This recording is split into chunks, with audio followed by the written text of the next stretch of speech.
A very warm good afternoon to all of you. This is Pratyush Kumar from National Law University, Delhi, speaking on module Legal Principles of International Intellectual Property Regime, Introduction to Trade-Related Aspects of Intellectual Property Rights. The legal principles forming the foundation for intellectual property law governing the world today has been fairly old.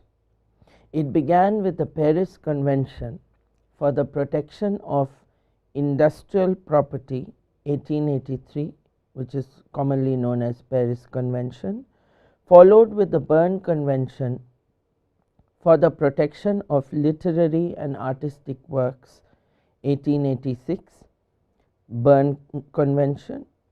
Both these conventions were also negotiated, renegotiated and amended over the years before they were finally embedded in TRIPS through the Uruguay round of negotiations 1986 to 1994, which came into effect from 1st January 1995. The three main features of the agreement are standards. It sets the minimum standard of protection to IP provided by each member country. Second, enforcement.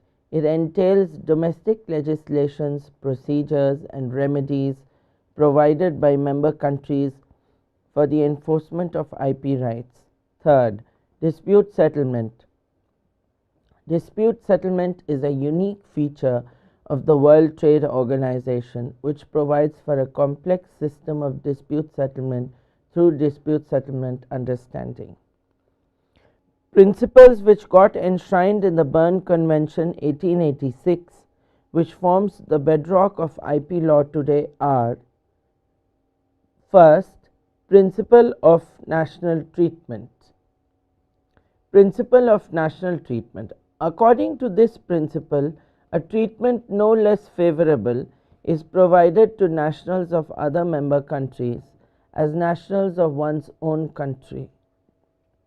This principle is enshrined very much in the General Agreement on Tariffs and Trade and forms as one of the bedrock principles of World Trade Organization structure. The principle and its exceptions have been included in Paris Convention 1967, the Berne Convention 1971 and Rome Convention 1961. Rome Convention for the Protection of Performers, Producers of Phonograms and Broadcasting Organizations. First case is Havana Club trademark dispute case. Brief facts of the case.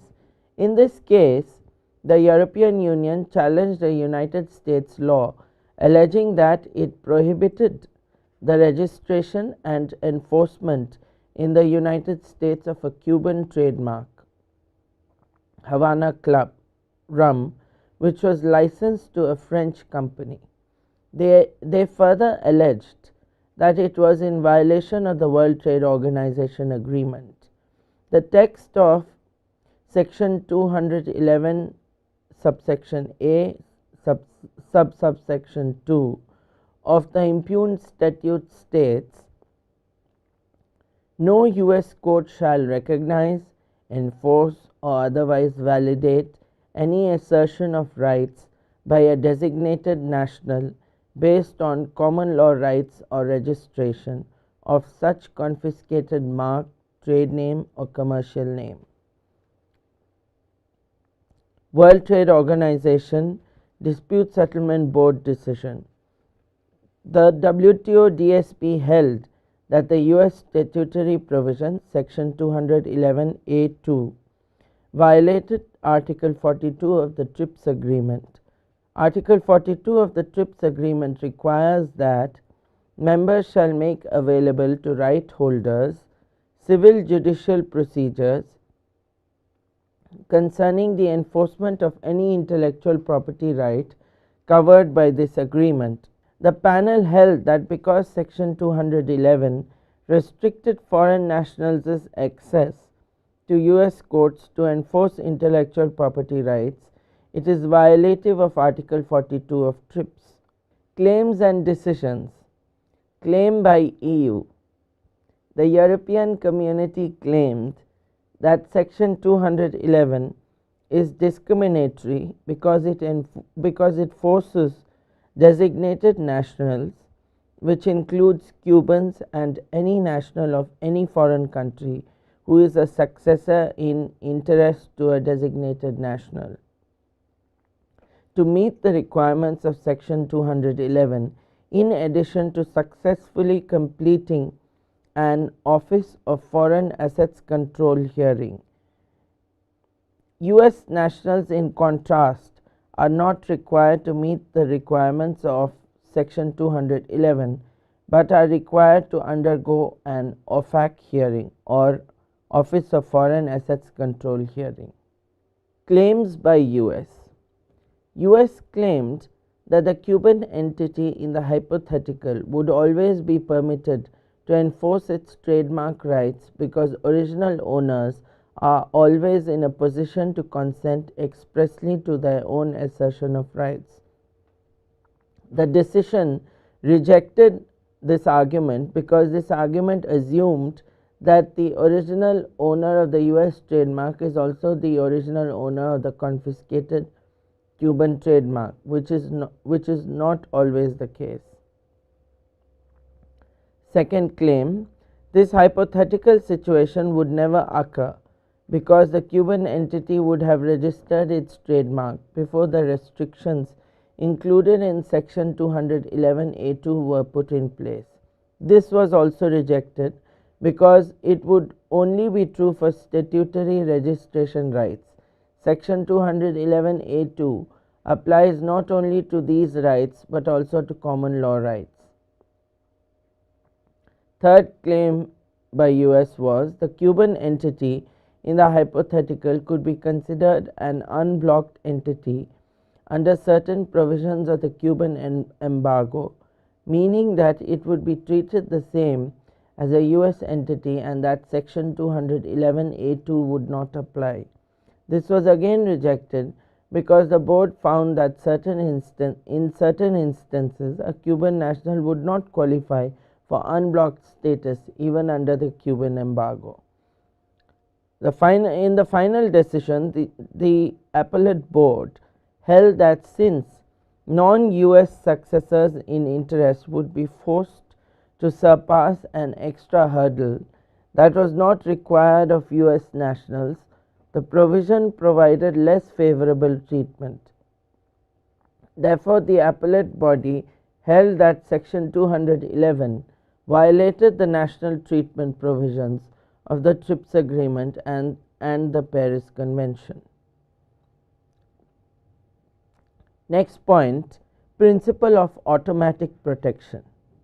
Unconditional protection without compliance with any formality in all member countries is provided under TRIPS. Principle of independence of protection. IP rights protection is afforded irrespective of whether protection is afforded in the country of origin or not. Fifth point, principle of minimum standard of protection. This principle concerns works and rights to be protected, duration of protection. Now, for copyright, the different rights protected are translation, adaptations and arrangements of works, performance in public, recitation, communication, broadcast, reproductions, basis for audiovisual works. The sixth point is moral rights of authors. It includes right to claim authorship of the work, right to object to any mutilation, deformation or any modification, right against any derogatory action that would be prejudicial to the author's honor and reputation. Purpose of TRIPS Agreement. The preamble of TRIPS Agreement, along with Article 7, clearly lists out the purposes of the agreement in no less certain terms. First is to reduce distortions and impediments to international trade. Second, to promote effective and adequate protection of intellectual property rights. Third, to ensure that measures and procedures to enforce intellectual property rights do not themselves become barriers to legitimate trade. TRIPS, Article 7, which concerns itself with objectives. It says the protection and enforcement of intellectual property rights should contribute to the promotion of technological innovation and to the transfer and dissemination of technology to the mutual advantage of producers and users of technological knowledge, and in a manner conducive to social and economic welfare and to a balance of rights and obligations. Next point is, all the other WTO agreements essentially affect border measures, whereas TRIPS affects domestic legislations of member countries and has significantly altered the concept of sovereignty. Private parties claim rights protected under TRIPS within domestic jurisdictions that are referred to as persons of other member countries. Article 1.3 defines persons. Next point is, Article 1.1 mandates member countries to give effect to the provisions of the agreement. TRIPS Article 1.1 states, members shall give effect to the provisions of this agreement. Members may, but shall not be obliged to, implement in their law more extensive protection than is required by this agreement, provided that such protection does not contravene the provisions of this agreement. Members shall be free to determine the appropriate method of implementing the provisions of this agreement within their own legal system and practice. TRIPS Article 1.3 states, members shall accord the treatment provided for in this agreement to the nationals of other members.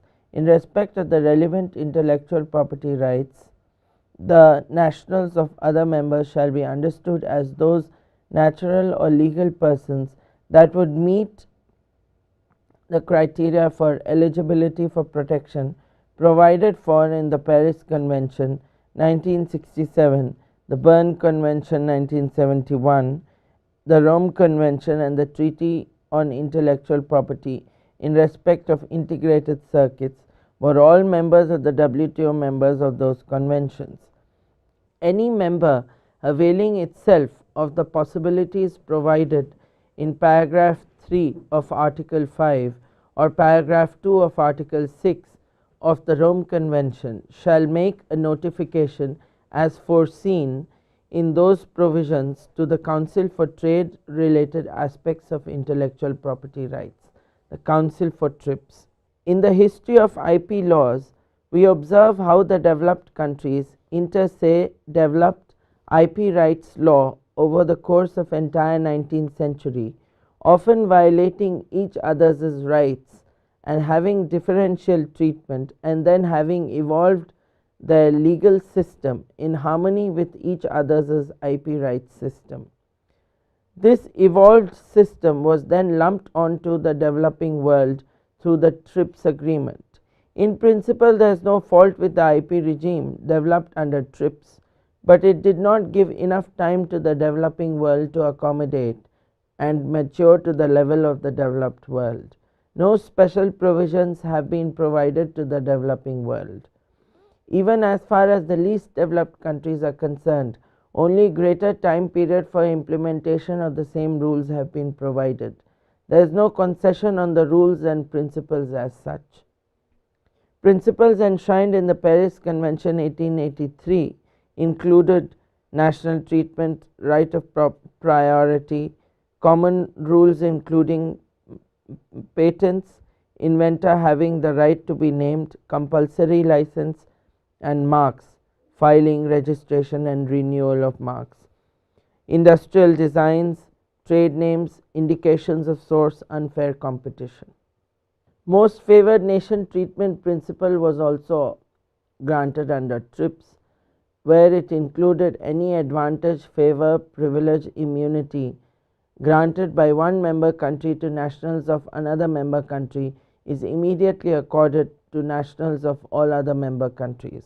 Exceptions are provided under the MFN principle with certain subject matters.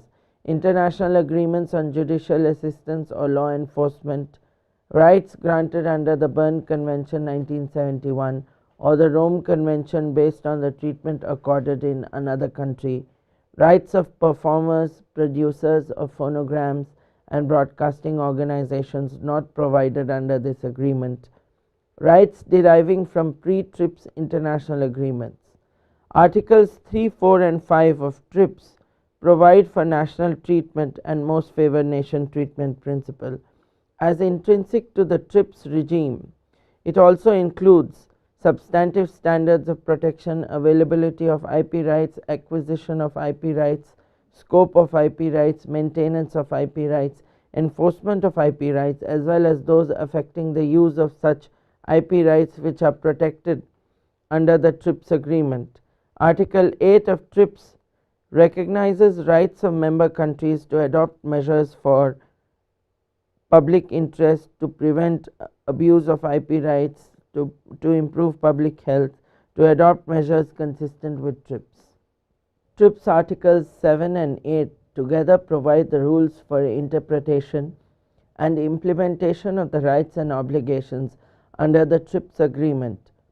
TRIPS Article 7 is one of the few provisions which addresses the concerns of developing countries, as it includes in part, apart from technological innovation, transfer and dissemination of technology, mutual advantage of producers and users of technological knowledge, conducive to social and economic welfare, balance of rights and obligations.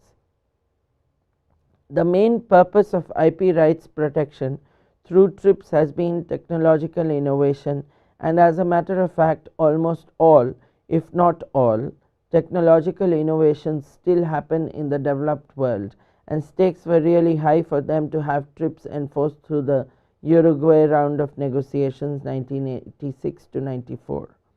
For developing countries, TRIPS Article 7 became the saving grace. It is very pertinent that Articles 7 and 8 have been included in the main treaty of TRIPS and not just in the preamble. Thus, this provision is not just illustrative, it is compulsory. Often developed countries, when enter into any kind of bilateral investment treaty or form a regional trading organization involving developing countries, they ensure TRIPS plus or even stronger IP rights regime as a precondition for forming such an association. Patent protection and an incentive of a minimum of 20 years' control over the protected subject matter have been expected to encourage investment in research and development. Though this point is hugely debatable, and there is again a developed world divide, both in terms of approaching the subject as well as in emulating its impact, though it is widely agreed that such long-term and wide protecting provision has actually inhibited innovation. A very strong IPR regime does not ensure flow of technology to the least developed countries. Under TRIPS Article 7, there should also be dissemination of technology, which is percolation of technology through informal mechanisms. TRIPS Article 15 provides the protected subject matter under trademarks. The protected subject matter includes any sign or any combination of signs capable of distinguishing the goods or services of one undertaking from those of other undertakings shall be capable of constituting a trademark.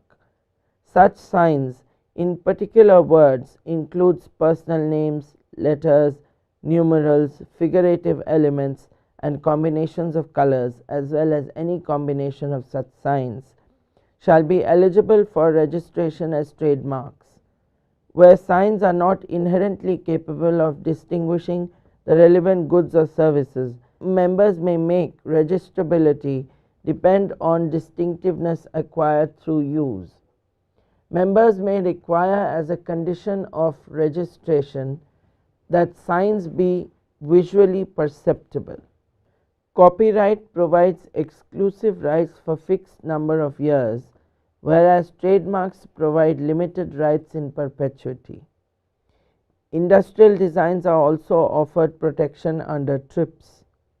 TRIPS also evolved the concept of geographical indicators as a recognizable IP law principle deserving protection. Common examples are Indian basmati rice grown in Indian subcontinent, Darjeeling tea grown in Darjeeling, India, or champagne grown in the Champagne district of France. TRIPS Article 2 talks of protection of geographical indications.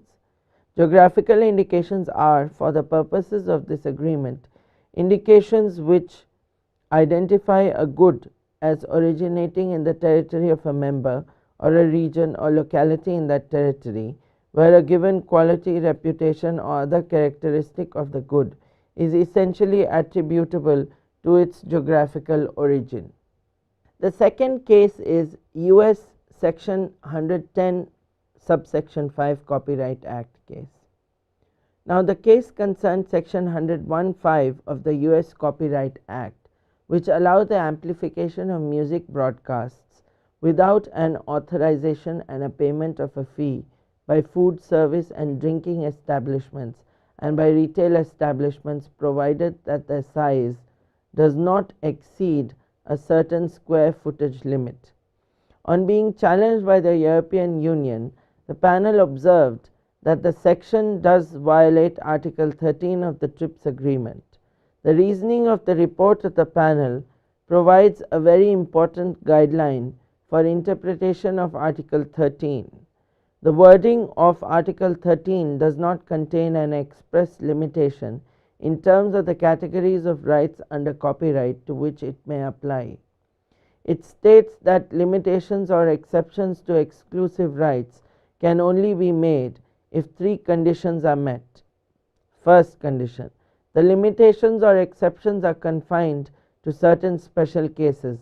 This requires that a limitation or exception in national legislation should be clearly defined and should be narrow in its scope and reach.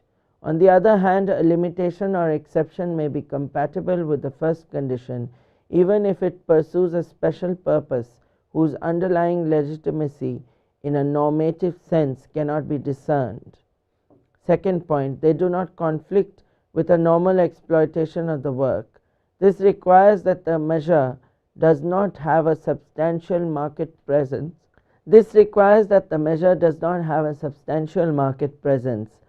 Which would otherwise be deemed to conflict with normal exploitation.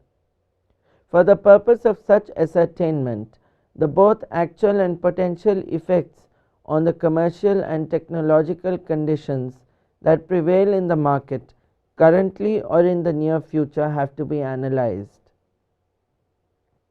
They do not unreasonably prejudice the legitimate interests of the right holder. Here, interests were held to include those interests that are justifiable in the light of the objectives that underlie the protection of exclusive rights, in addition to actual or potential economic advantage or detriment, prejudice to connote damage, harm, or injury, not unreasonable to connote a slightly stricter threshold than reasonable. It was also said by the panel that a limitation or an exception is consistent with Article 13 only if it fulfills each of the three conditions. The application of Article 13 of the TRIPS agreement to the rights provided under Article 11(1) and 11 bis 1 of the Berne Convention 1971 as incorporated into the TRIPS agreement need not lead to different standards from those applicable under the Berne Convention 1971, given that the possibility of providing minor exceptions forms part of the context of these articles. The next section deals with enforcement and dispute resolution mechanisms. Enforcement. Under Article 9(6) of the Paris Convention, a country was under no obligation to enact legislation permitting seizure or promoting importation of infringing goods. Part 3 of the TRIPS agreement makes it mandatory that members shall ensure that enforcement procedures permit effective action against any act of infringement covered by this agreement, including injunctive relief, Article 44, money damages Article 45, and strong border control measures from Articles 51 to 60. Members are also obliged to frame legislations for criminal prosecution, including seizure, forfeiture and destruction of infringing goods in special cases. Dispute resolution. Article 64 of the TRIPS Agreement provides for setting up of a dispute settlement forum almost on the lines of as dispute settlement under the WTO. Without a means of settling disputes, the laws are bare blank words. The WTO's procedure underscores the rule of law, and it makes the trading system more secure and predictable. The system is based on clear rules and regulations. Disputes are first referred to a panel, which submits its report. From that, appeals on points of law are allowed to the appellate body. Non-violation of TRIPS. Disputes generally arise when a member country shows or alleges the violation of any of the provisions of an agreement by another member country. However, in some situations, a government can go to the dispute settlement body even when no provision of any agreement has been violated. This is called a non-violation complaint. It is allowed if one government can show that it has been deprived of an expected benefit because of another government's action or because of any other situation that exists. Article 64.2 of TRIPS contains a temporary restraint on bringing non-violation complaints. This is called moratorium. It has been extended several times. In October, the TRIPS Council agreed to recommend extending the present period until 31st December 2015. Criticisms of TRIPS. First criticism. TRIPS essentially has nothing to do with trade directly and has ended up prejudicing and restricting trade, which is the mandate of World Trade Organization. Second, IP rights are domestic and territorial and governed by domestic laws and regulations. There is no world patent. Third, one size fits all approach is inappropriate for developing countries. Fourth, companies doing generics are not doing something innovative and have got unwarranted rights protection on it. Fifth, the rationale for TRIPS was trans-border and not domestic, but domestic rights and protection of IP has proliferated over the years. There is nothing trans-border in it. This entire module covers some aspects of the issue that the module concerns itself with. It does not really it hasn't really covered all the different facets and aspects of of the subject, but it is giving a comprehensive view, a rear side view of the subject at hand. Thank you.